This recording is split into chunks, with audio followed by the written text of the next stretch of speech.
Right, guys, welcome back to Coaching Conversations with Pete Yas. But before we get to today's episode, just a quick announcement from our partnership with St Mary's University Twickenham. Yeah, so thanks for having me. I'm Ashley, our performance football coaching course lead, as you know, as a member of our alumni. Our course is unique around the world, so we believe that we have a distance learning model that kind of works for everyone, regardless of where they are in the world. They can study football performance coaching from their environment and put it into their context. Amazing. And who is it for? So we really have lots of different unique opportunities. So you can be a pro licensed coach that we've had in the past. You could be a level 2 UEFA B coach. It's about putting it into your context. So we'll expose students to match analysis, contemporary football coaching cultures, and they can put that into their own practice and improve their knowledge and understanding of the game. Thank you for that, Ash. And as an alumni member of St Mary's University Twickenham, I'm proud to announce the partnership that we've got going on, where each week myself and Pete will be delivering conversations around different how-to elements, analysis tips, and obviously some insights from our own experiences as coaches and coach developers. So catch that on YouTube and every week on all major platforms where you can hear it in audio form as well.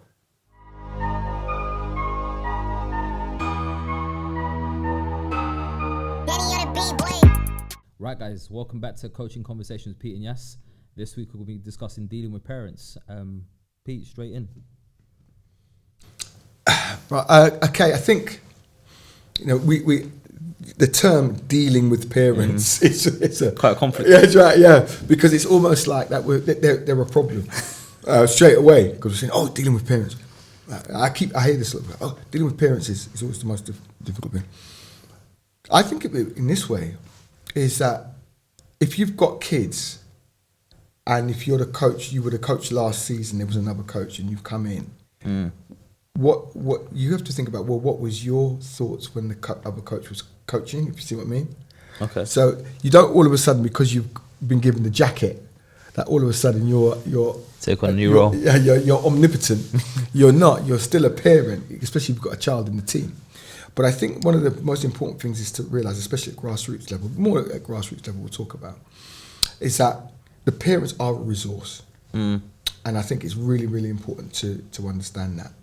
But that resource has got to work within a framework. So when you have your codes of conduct, your player behaviour charters, your parents and carers charters, and all those sort of things, it's really important that people know exactly where they stand within that. So most clubs survive or fall by the amount of interaction that the parents have within the club. If the parents don't put in a shift, getting the kids there, help.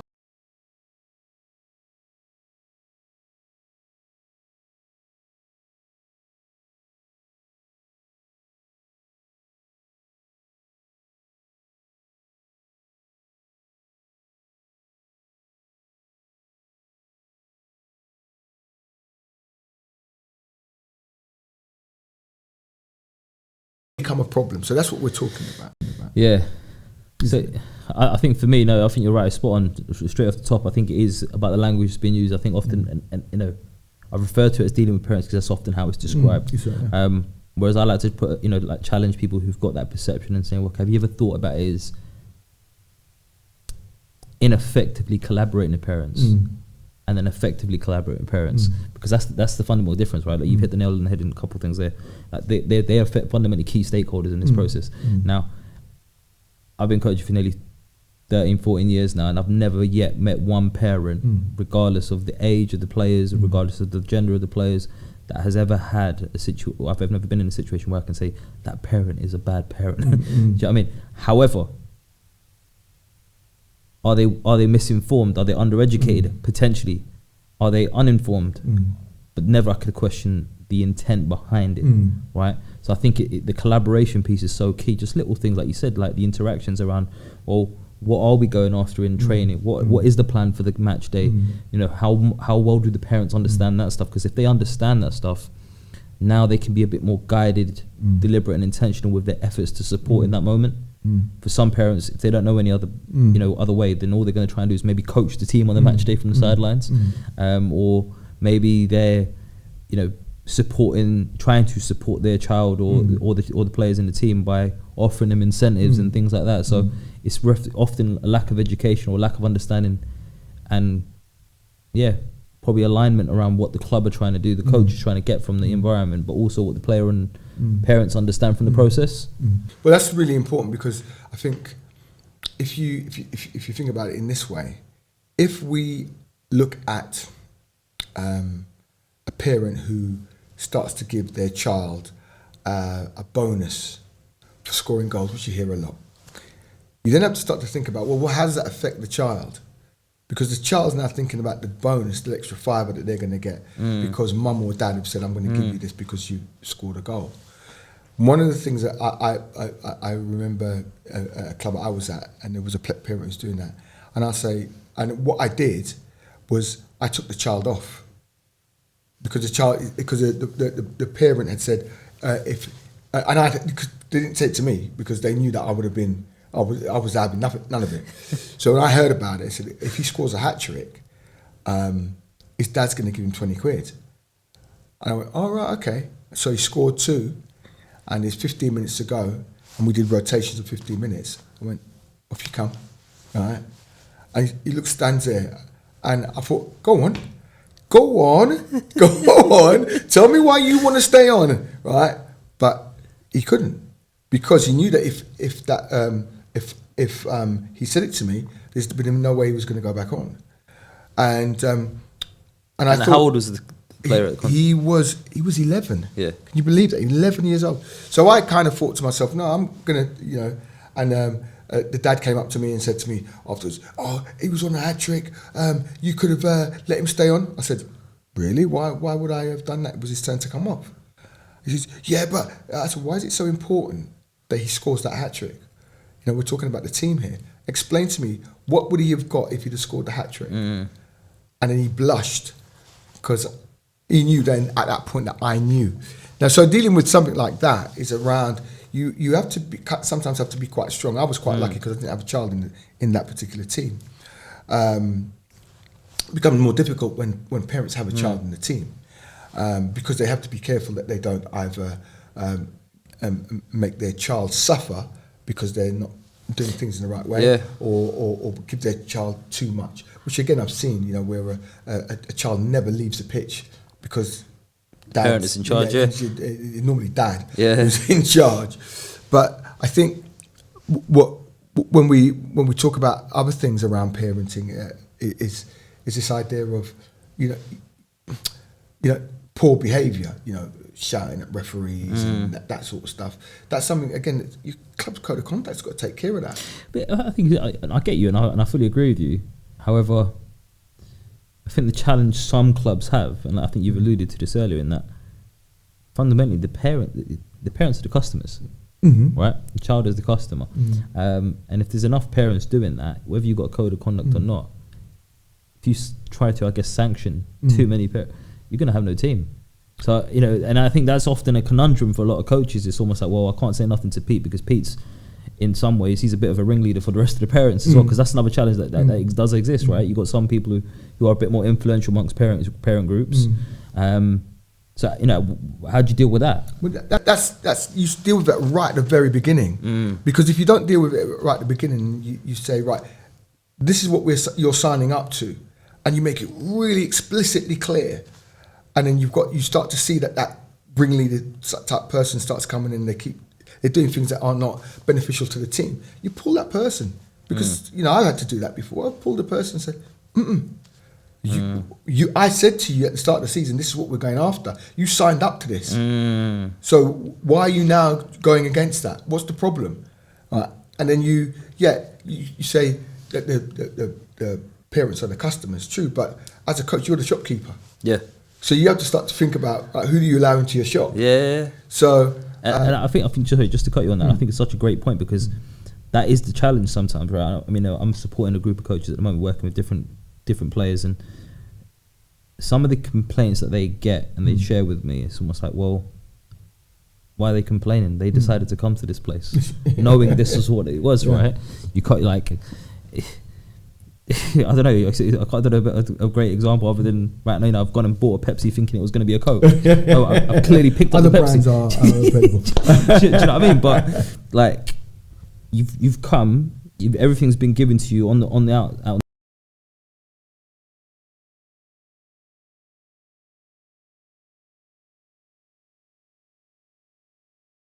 to hold the people accountable to that. I mean, but that's a skill that's a human skill, and that's the thing is that we mustn't forget that we have certain skills that we have to deal with, we use in our day to day. So most of the parents have a job. They, some of them might be in charge of people and so on and so on, and they have to think about, well, actually, how would I deal with somebody if somebody was doing this in my workplace? Somebody was behaving like this in my workplace and I was in charge. Well, actually, the same skills that you use there are the same skills you'd use in football. What we tend to that logic goes out the window sometimes, right? Exactly, because when it comes to football, exactly, everybody loses their mind. Common sense just goes out the window. Oh, it's football. It's like it's still people though, isn't it? Well, yeah, but it's like if you think about it, if you were to if your child was at school and you heard the teacher was shouting at the child because they didn't know their times tables, you'd be down to school straight away. But because a kid misses a shot at goal and the coach starts shouting, we think it's all right because it's football. But it's not all right. Because we have to understand that these are... And I think probably a good way to kind of maybe frame it would be that we're seeing people accept these behaviours in football because it's what they see on the telly, right? So it's what they see done with adults in a public stage, right? However, if you use your example about being in a school, well, I ain't gonna be upset with my 7-year-old or 10-year-old if they can't do master's level essays. Do you know what I mean? It's just not. It doesn't make sense. Why would they be able to? It wouldn't be. It wouldn't, like if there was, there'd be something uniquely impossible about that situation, right? But I guess if we're looking at it from a parent's perspective, where do you think a coach should start in terms of again moving from it becoming dealing with the parent to collaborating with the parent? Well, again, and I'll repeat this again. It's that piece how you start. Everything it's at the beginning. The thing about it is with what we all have to remember, whether we're parents, whether we're coaches, managers, whatever, welfare officers, it's the children or the players that are the most important. Without them, we got nobody to shout at.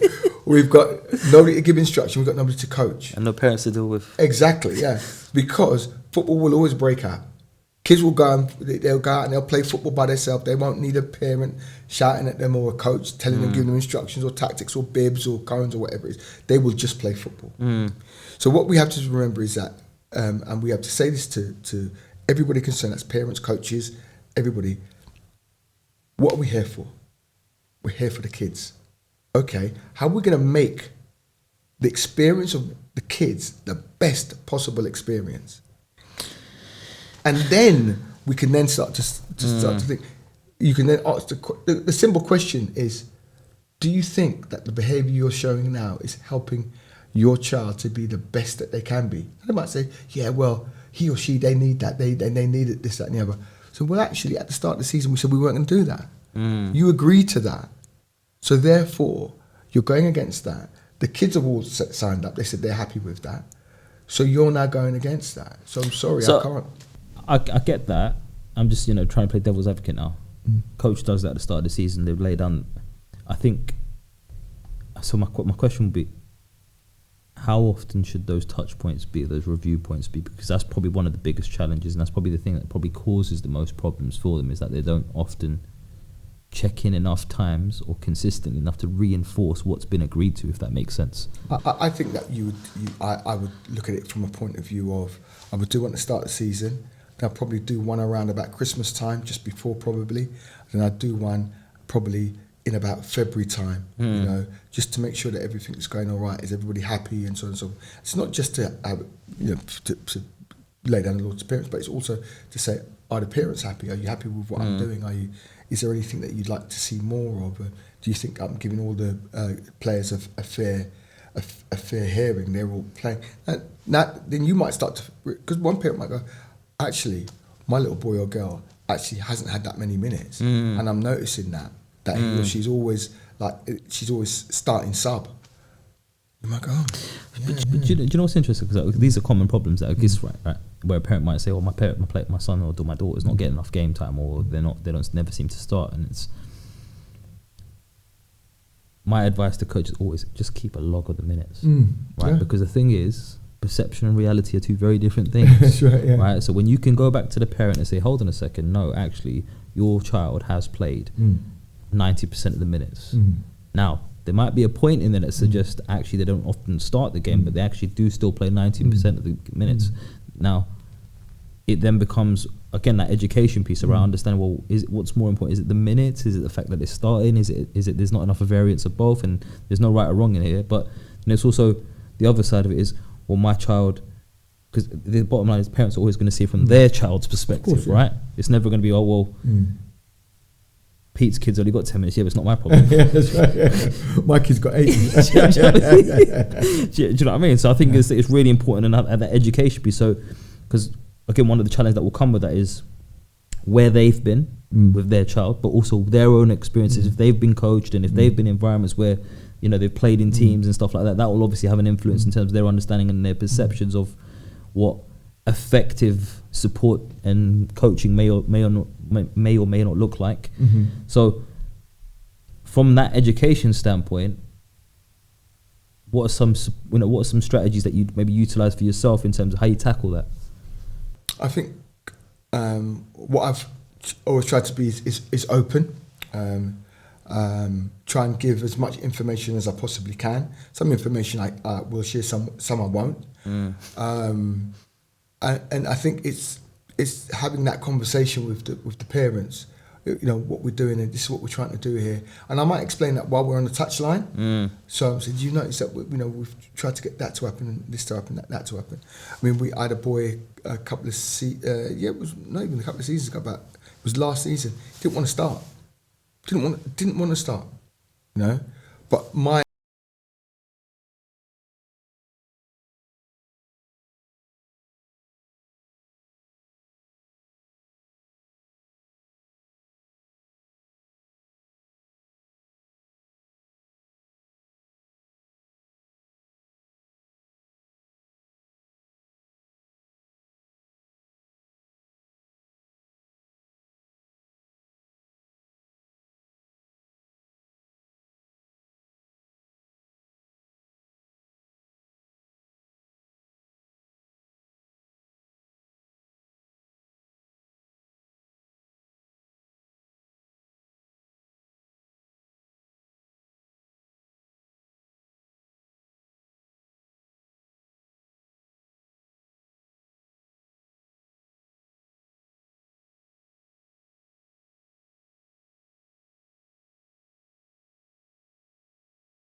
going to games where sometimes they'll travel 2-3 hours with his dad or whatever, he wouldn't even get on the pitch.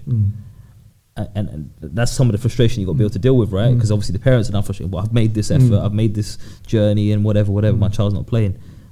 But never actually spoken to the child to actually recognise, actually, it's got nothing to do with the coach, it's me, right? And it kind of leads me into another thought of mine in that an experience I had last year around challenging the perception and the understanding of parents around what they view development as and success as. So I remember speaking to a parent at one point, and it was, "Oh, my child's not enjoying themselves anymore." Okay. So my challenge to the parent was, okay, so without referring to the number of goals they've scored, without referring to the number of assists they've made, and without referring to the results of the team, explain to me what your measurement of development is. And they couldn't. Now, I'm not saying that I've necessarily got the right answer for that, but I think that for me said it all, is that most parents, in my experience, would probably be in a similar position there where they would not be able to answer without referring to one of those three things. What are your thoughts? Yeah, well, of course, that's the thing that they will go to immediately. But I think you've got to remember that we look at it from a point of view of people who spent a lot of time in the game, and we understand what development is and all those parts. But that then goes back to my my initial points at the start of the discussion is about this idea of, when we sit down with them, we explain that to them in our meetings, because what we're trying to say to them is, this is what development looks like. This is the sort of things that we're going to do. These are the things that we're going to try. We may change some of that, but these are the things that we're looking to develop the child. Because I would say to the parents, at some stage they're going to leave me and go and play for someone else. When they go and leave me and play for that somebody, are they going to be somebody that new coach can go, oh, we've got to have that player? And that's the thing that we've got to remember, especially at youth level. Most of us, the majority of people who'll be watching this will be coaching youth players. All right? At some stage, that youth player is going to go out of their environment and go to somewhere else. So it's really important that we know what they're going to leave. It's almost like, I would call it a technical passport that they take with them throughout their, so that when they go and play somewhere else, somebody can look at them play and go, oh, that player's good. They're good at this, they're good at that, they're good at that. It stands out. I think it's an interesting point, and I'll leave it on this one. And that, for me, from a coach development standpoint, I've always looked at it as this: the coach's job is to help the players get to a point that they didn't see was possible. But the coach developer's job is to get the coach to the point where that they didn't feel was possible. And I think within that, you then start to say, right, okay, well, almost never be comfortable with where your players are at or what they're showing. Take them beyond that. So that would be my last thought about yourself. Yeah, I think on this one, it's have the conversation with the parents. Don't be frightened to have sometimes difficult conversations. And secondly, or was that thirdly? Thirdly, is to remember that if the parents have signed up to your code of conduct, ensure that you keep reminding them of that they've signed up to that code of conduct. Because if you do that, I think you're pretty much on a way to ensuring that you don't have too many difficulties. Awesome. Well, there you have it, guys. Another coaching conversation with Pete Yas, where today we discussed how to deal with parents or potentially move towards collaborating with them. Let us know your thoughts, leave a comment, make sure you subscribe, and we'll take care. Take care, and we'll see you next week.